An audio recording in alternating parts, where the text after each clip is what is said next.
Hürmetli vatandaş, bugünkü leksiyalarımızı başlayımız. Leksiyarımızı gacırız. Washington'dan sözdeyimiz bugün çislağa 2024 yıl 9. ayının 19. günü hafta Perşembe. Bugün sizlerge sözdeydiği leksiyada asaslık mavzu Japonya-Cungu münasebetindeki ciddilik taraflar. Onun için kısaca haberlerde mundaq aytamiz. Buran qadetimiz bo'yicha 42 eg'iz Jungo'nun xalqaro bozorga chiqqan bankisidan 40 ming ishchi xizmatchi vazifasidan ayrildi. Jungo bank sistemi sahasida kollektiv qachish boshlandi. Jungo nazar 9. ayning 19. kuni YouTube. Anda yana bir xabar vatandaş. Jungo yüzünün aşkarlışça. Jungo'nun qarzı bu ichki qarzmi, tashqi qarzmi bu to'g'rida bir narsa demabdi. Qarzı 70 trilyondan oshdi. Yevropa İttifaqı Amerika bilan birlikda Jungo Kompartiyasi bilan qarshilashishga boshladi. Yangi tangliklar televiziyasi 9. ayning 19. kuni YouTube. Bundan başqa yana bir xalqaro vaziyatga oid bir xabar vatandaş. Hozir Birleşken Devletler Teşkilatı'nın umumiy yig'ini echilyapti. Kelar hafta 7 kunda oxirgi mushu yig'in mezgilida Finlandiyaning prezidenti Aleksandr Stubb Birleşken Devletler Teşkilatı Bexatarlik Komitetining davlat a'zolik sonini o'zgartirish, yani navbatdagi Bexatarlik Komitetidagi 5 davlatning sonini 10 davlatga ko'tarish. Latin Amerikasidan 2 davlat, Osiyodan 2 davlat degandek. Tanlash xarakterlik shunday saylash orqali Birleşken Devletler Teşkilatı Bexatarlik Komitetining a'zolarini, davlat a'zolarini 10'ga yetkizish va shundaqla Bexatarlik Komitetida bir bilat bilan inkor qilish huquqini amaldan qoldirish. Yani shundaqla Birleşken Devletler Teşkilatı Bexatarlik Komitetiga a'zo bo'lib turug'liq qonunsiz yoki yo'lsiz tajovuzchilik bilan shug'ullangan Rossiyadagi davlatlarni Bexatarlik Komitetidan tepib chiqarib etish. To'g'risi taklif bergan edi. Bu taklif Amerika Qo'shma Shtatlaridan qo'llashiga erishdi vatandosh. Bu bir vaziyat. Hozir Birleşken Devletler Teşkilatı yoki dunyoning umumiy vaziyati to'g'risidagi bir vaziyat. Endi sizlarga hozir Yaponiya-Jungo munosabati mushkul nim bo'lib qoldi desangiz, mundaq vatandosh. 9. ayning 18. kuni Xitoy tilida jo'yi ibodaydi-ku. Yaponiya urushi boshlangan Sharq Shimaldagi logo chavmashadi qandaq tarixda bir harakat bo'lgan edi Yaponiyaga munosabatlik. Shu kuni, ya'ni 9. ayning 18. kuni Shinjin shahrida Jungo'ning hujumga uchragan yaponiyalik 10 yoshlik bola davolash uning bermay qazo qildi. Mavzuli xabar 9. ayning 19. kuni Amerika ovozidan Xitoy tili programmasi e'lon qilindi. Xabar mundaq boshlandi vatandosh. Anglab o'tgan materialni bu jarayon zodi nima jarayon? 10 yoshlik bir nafar yaponiyalik bola Jungo Shinjin shahrida maktabga ketayotganda bir jungolikning pichoq silishi bilan yaralandi. 9. ayning 19. kuni saharda davolash uning bermay qazo qildi. Yaponiya Tashqi ishlar vaziri Shang Chuanyangzi mundaq ko'rsatdi. Bu voqea Yaponiya-Jungo munosabatini jiddiylashtiryapti. Men 9. ayning 19. kuni saharda vafot bo'lganligidan xabar topdim. Men bu bolaning 9. ayning 19. kuni saharda vafot bo'lganligidan xabar topdim. Chunqur azoblandim. Yaponiya Tashqi ishlar vaziri Shang Chuanyangzi Tashqi ishlar ministrligida muxbirlarga yana mundaq ko'rsatdi. Bu hareketden shuncha qabih yovuzligini ayıplaymiz. Yaponiyaning tashqi ishlar vaziri Shang Yanzi mundaq ko'rsatdi. Men bu ishga jiddiy qarayman. O Jungo tarafning bu ishni tafsiliy tushuntirib qo'yishni talab qildi. Shundaqla Yaponiya bu qurollarning Jungoda yashayotgan Yaponiya grajdanlarining bexatarligiga Jungo tarafning kafolat qilishini talab qildi. Yaponiyalik bu balaning vafoti to'g'risida Yaponiyaning Beijingda turishliq bosh elchixonasi bayroqni yerim chiqarib motam bildirdi. Hamda bayonot e'lon qilib bunda ko'rsatdi. Elchixonamiz qattiq azoblandi va afsuslandi. Biz bu Yaponiyalik balaga motamdi biz. Elchixonamiz bu vaqa intayin ig'ir vaqa deb hisobladi. Jungo hukumati bu vaqaning asli holatini tekshirishi lozim dedi. Yaponiyaning Jungoda turishliq bosh elchixonasi. Jungo tashqi ishlar ministrligi mundaq fikr qildi. Bu nafar Shenzhen shahrida Yaponiya maktabida o'qiyotgan boshlang'ich maktab o'quvchisi maktabdan 200 metr nerida qotilning hujum qilishiga uchirdi. Jungo tashqi ishlar ministrligining bayonotchisi Lin Jian mundaq ko'rsatdi. Yaralangan o'quvchi birinchi vaqtda doktorxonaga elib berildi. Qotil naq maydonda qo'lga olindi. Hozir tekshirilyapti. Shenzhen shaharlik soqchi idorasi mundaq ko'rsatdi. Pichoq solgan gumonli kishi 44 yoshlik er kishi. Tavbadaysiz buning sababi bu yil 6-oyda Jungoning Soju shahrida maktab avtobusida o'qishga ketayotgan bir jup ona bola Yaponiyalikka pichoq soldi. O kişinin yaşımı 44 yoshlik. Tavbadaysiz vatandosh. Ondan keyin bu qatim Sojuda bo'lgan vaqada bir jungoliq ayol xizmatchi kishi. Shu avtobusda bilet sotqichi bu yoki qandaq bir xizmat tartibmi, bir xizmat ishlaydigan jungoliq bir ayol kishi. Bu pichoq solayotgan qotilning oldini to'sib, bizning gavdasini tutib berganda, qotil bu ayolga pichoq soldi, jungoliq ayolga pichoq soldi. Naq maydonda yuz bergan bu voqea fojialik voqea inson tabiatining ikki tarafini, biri yovuzlik tarafini, yana biri odamiy insonlik tabiatini aks ettirdi vatandosh. Jungolik qotil Sojuda Yaponiyalik ana bola ikkalanga pichoq soldi. Bu inson tabiatining yovuzlik tarafi edi vatandosh. Yani şu avtobusda bir jungoliq o'tirib sakrab chiqib ayol kishi o'zining ko'ksini pichoqqa tutib berib, ana bola ishkaylarni qo'g'dab qoldi. Lekin yaralandi ana bola ishkaylan qo'g'dab qoldi. O kishi doktorxonaga olib borilib, davolash unum bermay bu ayol kishi qazo qildi. Lekin siz Jungo jamiyatiga tashviqot qarab boqing vatandosh. Bo'libmi to'g'ri tashviqotlar qarab boqing. 6-oyda yuz bergan bu voqeada Jungo torbatchilari guli qaqadiri echilib ketdi. Bugun ham shundaqla Shenzhen shahrida yuz bergan bu voqeada Jungo torbatchilarining guli qaqadiri echilib ketdi. Bir millat o'zining tabiatidagi vahshiylikni bozorga salolaydi, ishga salolaydi. Bir millat o'zining tabiatidagi odamgarchilikni ishga salolaydi. Hareketga salolaydi. Biz shuna xulosa chiqaraylik. Nemishqa umumiyizda qoldi Jungo grajdanlari Yaponiyaning bolasini, Yaponiyaning onasini, Yaponiya grajdanlarini yaralandirganligi uchun Jungoning qotillari xo'sh bo'ladi. Nemishqa umumiyizda xo'sh bo'ladi. Nemishqa eliq ayolda qahramonlar oz chiqadi. Bu Jungo jamiyatining axloq qurilmasi o'tgan dedik-ku. Axloq qurilmasi bir aqliy jihatdagi qurilmasi, idrokiy qurilmasi, yana biri hissiyot jihatiga qurilmasi, tuyg'u jihatiga qurilmasi.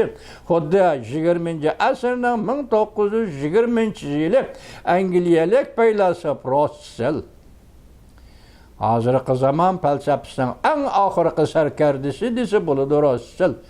Yaponiya Rossel Angliyadan Beijing Jungo'ga berip o'qituvchilik qilgan jarayonda Jungolarning xarakteriga mundaq baho berdi. Men bir qatim oldim, buni naql qilib yana davomli qolaman, chunki bu naqlda Rossel Jungolikning xarakterini ajoyib kuch bilan, ajoyib to'g'riliq va ajoyib logikali holda tasvirlab bergan vatandosh. Angliyalik Rossel 1920-yili shundaq edi. Jungolik ochko'z. Uyg'ur tilida ochpat deymiz qo'shimcha, ochko'z, ochpat. Jungolik qo'rqinchoq. Bu dal joyida qo'yilgan xarakter ekan. Jungolik qo'rqinchoq. Jungolikda his tuyg'u yo'q, his tashliq tuyg'usi yo'q. Yoki hissiyoti yo'q. Üsümlük. Desin buludu. Ben koşup koydum üsümlükni. Rossel'nin degen sözü Jungolik açgöz, Jungolik korkunçak, Jungolik'nin his taşlık kılıç tuygusu yokmuş. Karakteri belgen edi. Bugün yani zaman özgürü bir ayal kişi maşinde ketip atkanda onun insan perverligi ve ademi gerçelik, üyet o siyasetini oyluğunu yok. O Jungo için yakşı oldu, imam bol degen nesli oyluğunu yok. O naq meydanda onu oylap yetmeydi. O naq meydanda voqea qandaq yuz bergan bo'lsa, voqeani xarakteri odamlardan nima talab qilgan bo'lsa, bu ayol chiqib qahramonlik qilar. Qotilning oldin to'si o'zi pichoq edi, shaharda qazo qildi. Lekin Jungo jamiyati, Jungo matbuotlari yuqorqida ifoda bildirgandan boshqa mushu o'zining badanini tutib berib, ko'ksini tutib berib, ikki yaponiyalik ona bolani qo'g'dab qolgan bu Hanzu ayol to'g'risida matbuot yoki madiylaydigan yoki torbati ezib teshib madiylaydigan, uning insonparvarligini, odamiyligini madiylaydigan hech qanday ish ko'rilib boqmadi vatandosh. 8-9 yildan beri Uyg'urlar jazo lageri qamaldi. Uyg'ur qirg'inchiligi 8-9 yil davomlashdi vatandosh. O vatan ichidagi Xitoylarni qo'yib turing. Mustamlika vatandagi Xitoylarni qo'yib turing. Hozir chet elda o'zini demokrat deyotgan bir Xitoy o'tirg'i chiqib, irqiy qirg'inchilikni to'xtat deb bir parcha maqola yozish, u yoqda tursin, bir eg'iz gap qilib boqmadi vatandosh. Rosselning tasvirlagan Jungolik odami bilan hozirgi dunyodagi bu Jungolikning chet eldagi demokratik davlatda yashayotgan Amerika, Germaniya, Angliyada hatta Muşundaq bir Xitoydan o'tirg'i chiqib, bir hozirgacha irqiy qirg'inchilikni to'xtat deb boqmadi vatandosh. 2022-yil 11-oyning 24-kuni Xitoy vahshiylik bilan Urumchida binoga o't qo'yib berib, 80 nafar Uyg'urning bola ana farzandini o't ko'ydirib o'ldirdi vatandosh. 25-kuni Urumchi shahrida ko'chman Xitoylar chiqib namoyish qildi. Uyg'urlarni qo'lladı. Hatta shuar lozinkalarni ko'tarib, sening jining, mening jinim bir jon emasmi degandek shuarlarni ko'tarib chiqdi. Radioda shunda inkos qilindi. Uni Niyorichki Maju apandining tili bilan tasvirlasak vatandosh, bu tarixning muqarrar, lekin muqarrar taraqqiyotimi va yoki qudratli bir qo'lning o'rinlashtirishimi. Men keyingi jumlaga qo'shilaman. Jungoda tarix yoki Jungoda odamlar ijtimoiy munosabatning muqarrar taraqqiyoti mushundaq bo'ludi, tarixiy yo'sinda mushundaq zarur bo'ludi deganga ancha ishonmayman. To'liq ishonmayman desam, mana oldim turibdi, avtobusdagi ayol, Jungolik ayol ana bola Yaponiyalikni qo'g'dab qilib, pichoq bilan o'ldirildi vatandosh. Men to'liq ishonmayman, deyilmayman Jungodagi ijtimoiy munosabatlarda va odamgarchilik masalasining uyg'onishiga. Lekin bugun hozir Jungoda kayfiyat qarasangiz, mush voqea qaratgan jamoatning kayfiyati yoki to'g'ribatlarda matbuotlarning kayfiyati ifodasi deb aytganda 6-oyda sujudu bergan bu yuz bergan voqeada eliq ayolning mardlik bilan o'tirg'i chiqib ana balını qoğdap qağalligini matbuotlar hech qanday tilga olmadi, tasvir qilmadi vatandaş. Tugudimi? Bugun endi sizga savol qo'yimizki, 6-oyda tunigunda ona bola ishkaylar Yaponiyalik pichoq soldi. Jungoning qotillari endi bu qatim yana Shenzhen shahrida 10 yoshli bolaga pichoq solib, buni o'ldirdi. Avvalgisi ana bola saq qoldi, yana bir Xitoy Tatay xonim qutqizib qoldi. Ma keyingisi 10 yoshli bolani qutqizib qoladigan odam yo'q, qazo qildi. Ana tashqi ishlar ministri Shao Chuanyangzi Yaponiyaning ashundoq debdi, men xabar topdim, bugun shaharda qazo qildi deb. Endi siz shuni qarab ekan vatandosh. Nima deymiz? Yaqindan beri Jungoning rayon doirasida qattiq meydan qo'llanishi bo'libmi, chegara talash tortishlar, masalan, dengiz usti yuzi degandek chegara talash tortishlar qo'zg'ishi. Uning ustiga Yaponiya Amerika ittifoqdoshligi va hamkorligining bu rayonda kuchaytirilishi Yaponiya Jungo ikki davlat munosabatini jiddiylashtirib etdi. Musha xabar yuqorqi mavzuli xabarning oxirida shunday deyil. Demak, hozir gap birinchi buning sababi deb Amerika Yaponiya mudofaa hamkorligini, ittifoqdoshligini, do'stligini kuchayishi bu rayonda, Osiyo Tinch okeani rayonida Jungo bilan Yaponiyaning munosabatini jiddiylashtirib etdi. Bugun torbetlardan bir torbeti bor, Xitoyning torbeti nima Totiao demdi. Shu torbetning beshig'i shunda qo'yibdi. Yaqinda taqtunigun 3 qatim Yaponiya dengiz yuz bergan, Yaponiya davlat chegarasi yuz bergan voqea birinchi qatimda sizlarga aytdik. Aeroplan, harbiy aeroplan Yaponiya havo boshlig'iga kirib keldi. Ikkinchi qatimda Jungoning harbiy parxodi Yaponiya dengiz tavali kirib keldi. Tunigun latin Jungoning bir dona avtomatkisi. Qarasam böyle Liaoning xav suratga qarasam Liaoning xav avtomatkisi Yaponiya dengiz sohili, dengiz chegarasi deyli. Chegarasiga yaqin rayonga kirib keldi. Bugun yana Totiao degan Jungoning torbeti nima deydi? Bugun Jungoning avtomatkisi Yaponiya dengiz tavaliga kirib Amerika Yaponiya mudofaa hamkorligini bosib o'tdi deydi. Shunday qilamdi vatandosh. Hozir Amerika Qo'shma Shtatlari endi Tinch okean rayonining bexatarligi, muqimligi uchun kurash qilyapti, boshqa turyapti. Lekin Jungo hozir o tarafda Tayvanga endi kelib, bu tarafda Yaponiyaga, chegaralarga, dengiz havo chegaralarga harbiy aeroplan, harbiy parxod, hatto tunigun avtomatka avatib, bu yerda parokandichilik. Ya'ni Yaponiya bilan bo'lgan munosabatni Yaponiyaga ig'vogarchilik qilyapti vatandosh. Bu yuz bergan ishki voqeani 6-oyda sojud yuz bergan Yaponiyalik ana bolaga pichoq solish voqeasi, bu qatim Shenzhen shahrida yuz bergan 10 yoshli Yaponiyalik bolaga pichoq solib uni o'ldirish voqeasi hargiz yakka voqea emas vatandosh. Buning keyingi siyosat bor vatandosh.